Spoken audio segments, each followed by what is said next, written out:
जिजामातेने शिवरायांना घडवलं, जिजामातेने शिवरायांना जन्म दिला नाही, तर जिजामातेचं माहेर हे सिंदखेड राजा आहे. सिंदखेड राजामध्ये लखुजी जाधवांची मुलगी ही लहानपणीच ती काही भातुकलीचा खेळ खेळली नाही, तर ती काय खेळली? दांडपट्टा. तिच्या कानावरून शब्द कोणते गेले? मारणे, कापणे, लढाई करणे, घोड्यावर बसणे. आणि त्याच्यामधून ती घडली. आणि घडल्यानंतर तिनं संसार कोणाशी केला? तर स्वराज्याशी संसार केला. स्वराज्याचा संसार करणारी जिजामाता. जिजामातेनं शहाजी राजांशी संसार नाही केला. स्वराज्य स्थापन करण्यासाठी जी मेहनत एका स्त्रीनं घेतली, ती मेहनत कोणीही घेऊ शकत नाही. आजच्या मुली शिकल्या सवरल्या, नवरे पगार घरी घेऊन येतात, परंतु मुलांना संस्कारही देत नाही. ही आमची परिस्थिती आहे. हे कुठेतरी बदललं पाहिजे. हे बदललं पाहिजे. समानता असली पाहिजे. मी समानतेच्या विरोधातली नाहीच, कारण मी चळवळीतली स्त्री आहे. समानता ही असली पाहिजे, परंतु स्त्रियांनी स्वातंत्र्य मिळालं त्याचा स्वैराचार करू नये याही मताची मी आहे. आणि पुरुषांनी हे स्त्रियांना वारंवार सांगितलं पाहिजे. स्वातंत्र्याचा स्वैराचार होतानाही दिसतो, हे कुठेतरी थांबलं पाहिजे. समता, स्वातंत्र्य, बंधुता. बंधुता म्हणजे काय? की एकमेकांशी सौजन्याने वागणे, प्रेमाने वागणे, एकमेकांच्या दुःखामध्ये सहभागी होणे, त्याचा विपर्यास करू नये. स्त्री पुरुष समानता. बाबासाहेबांनी तर असंही म्हटलं होतं की एखादी स्त्री घरामध्ये डांबून ठेवली किंवा एखादा मनुष्य एखाद्या तुरुंगात जर असला तर तो शिलवान ठरू शकत नाही. किंवा एखाद्या व्यक्तीला निर्जन एखाद्या जंगलामध्ये नेऊन सोडलं, तिथं त्याला एकट्याला ठेवलं तर तो शिलवान ठरू शकत नाही. स्त्री आणि पुरुष हे दोघंही एका ठिकाणीच राहिले पाहिजे. आणि ते एका ठिकाणी राहिल्यानंतर जर त्यांच्या इंद्रियावर त्यांचं जर नियंत्रण असेल, तेच खरे शिलवान.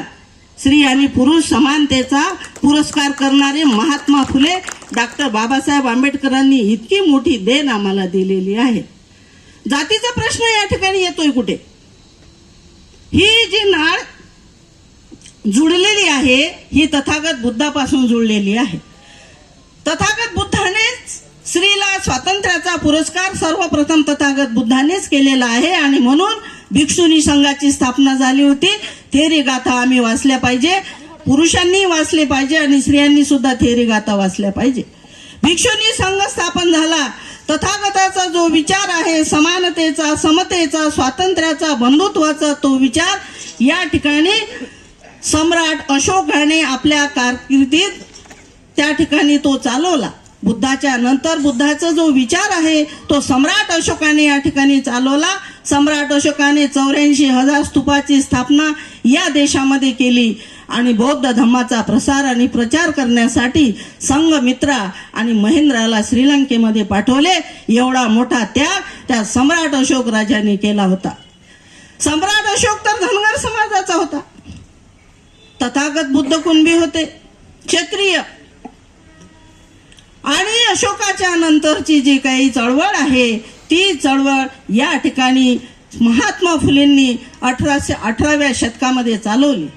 आणि 18व्या शतकामध्ये मुलींची पहिली शाळा पुण्यामध्ये सावित्रीबाई फुले यांनी घेतली. आणि म्हणून तमाम या देशातल्या सर्वच महिला शिक्षित झाल्या, सुशिक्षित झाल्या, उच्च पदस्थ झाल्या. सगळ्या क्षेत्रामध्ये आज जे महिला वावरतात, ही देण, ही पुण्य माता सावित्रीची आहे. आणि माता सावित्रीने काय केलं याचा विचारही आमच्या महिलांना नसावा, ही फार खेदाची बाब आहे. ज्या महिला राजकारणामध्ये मोठमोठ्या संसदेमध्ये पोहोचला, त्यांना सावित्रीमाईचा विसर पडला. आजही आमच्या महिला वडाच्या झाडाला फेऱ्या मारतात धागा गुंडाळून. पण सावित्रीबाईनं आम्हाला शिक्षित केलं हे त्या नाकारतात. का? तर अज्ञान आहे. आणि स्त्रीच्या विषयीचा दृष्टिकोन हा आजही मनुवादी प्रवृत्तीचा आहे.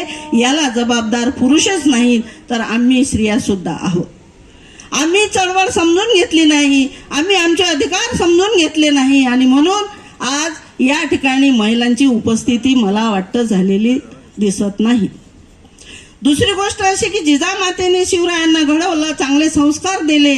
आणि एक स्वराज्य या ठिकाणी स्थापन करण्यासाठी काय लागते त्या माऊलीनं या ठिकाणी आपल्या कर्तृत्वानं या ठिकाणी करून दाखवलं आणि त्या कर्तृत्वाचा आपण या ठिकाणी गौरव करताना दिसतोय. दुसरं असं की रमाईचा जो त्याग आहे तो त्याग तुम्हा सगळ्यांना माहीतच आहे.